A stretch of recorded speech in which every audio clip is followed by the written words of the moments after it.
कक्षा 10 के जीव विज्ञान में आज हम पढ़ाएंगे रुधिर। एक हेडिंग है रुधिर के विषय में जानेंगे। देखिए, सबसे पहले हम रुधिर क्या है जानेंगे। रुधिर को अंग्रेजी में ब्लड भी कहते हैं।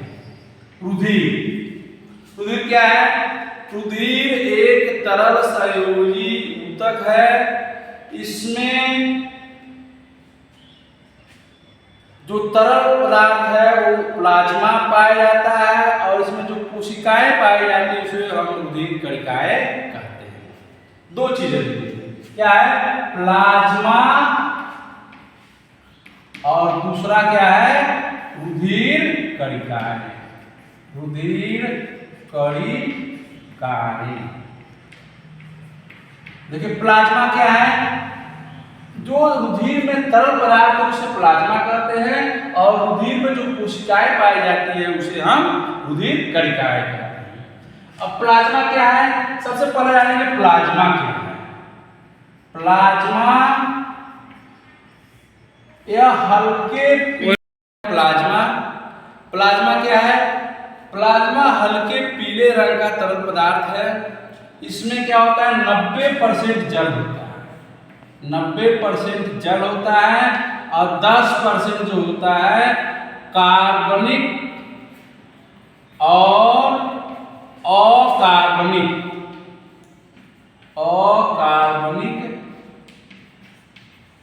पदार्थ पाए जाते हैं।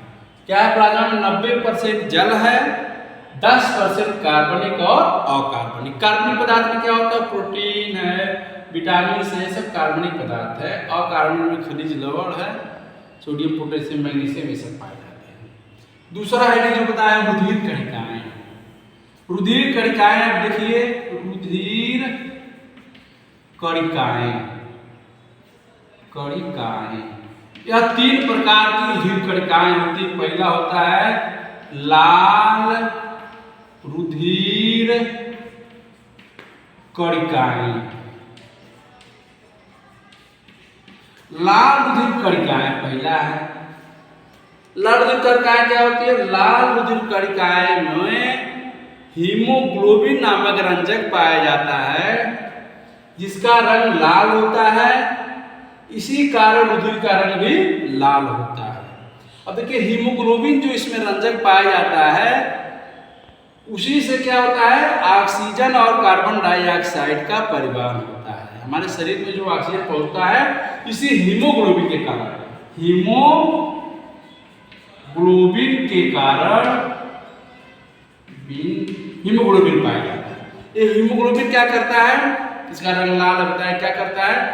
फेफड़े में जो हम सांस लेते हैं, ऑक्सीजन जाता है, वो हीमोग्लोबिन ऑक्सीजन से क्रिया करके ऑक्सी हीमोग्लोबिन बनाता है और हमारे कोशिकाओं में जाकर 2 भागों में टूट जाता है। ऑक्सीजन और फिर हीमोग्लोबिन बन जाता है। इस तरह से श्वसन क्रिया चलती रहती है इसी के माध्यम हीमोग्लोबिन की संख्या बहुत ज्यादा हमारे रुधिर में होती है। दूसरा जो है हमारे पास कणिकाएं, उसका नाम है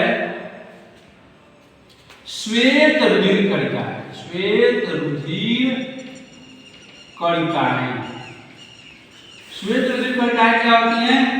देखिए, श्वेत रुधिर कणिकाएं क्या होती है? हमारे शरीर को रोगों से रक्षा करती है, रक्षा प्रदान करती हैं। ये हमारे शरीर के सैनिक है, प्रहरी है। यानी रोगों से अगर हमारे शरीर में कोई रोग प्रवेश कर रहा है तो यही श्वेत रुधिर कणिकाएं उस रोगों से लड़ने का कार्य करती है। इसको हम शरीर के प्रहरी सैनिक भी कह सकते हैं। तीसरा है हमारे पास जो रुधिर कणिकाएं, तीसरा है प्लेटलेट्स। प्लेटलेट्स क्या होते हैं? यह रुधिर को थक्का जमाने का कार्य करते हैं। जैसे कुछ कभी कट जाता है, टूट जाता है, फट जाता है, रुधिर बहने लगता है, अधिक रक्तस्राव हो सकता है। लेकिन जहाँ घटता है, टूटता है, फटती है तो वे प्लेटलेट्स क्या करते हैं? वहाँ जाकर रक्त को जमा देते हैं और वो घाव जो कटा रहता है भर जाता है, रुधिर का रक्तस्राव कम हो जाता है, बंद हो जाता है। ये प्लेटलेट्स करता है। अब देखिए, इस रुधिर की विषय बताया जाए। रुधिर में 2 भाग है, प्लाज्मा रुधिर कणिकाएं और रुधिर को जो कणिकाएं तीनों के विषय हमने बताया। रुधिर के कार्य नेक्स्ट वीडियो में हम बताएंगे। बोलिए। तब तक के लिए धन्यवाद। नेक्स्ट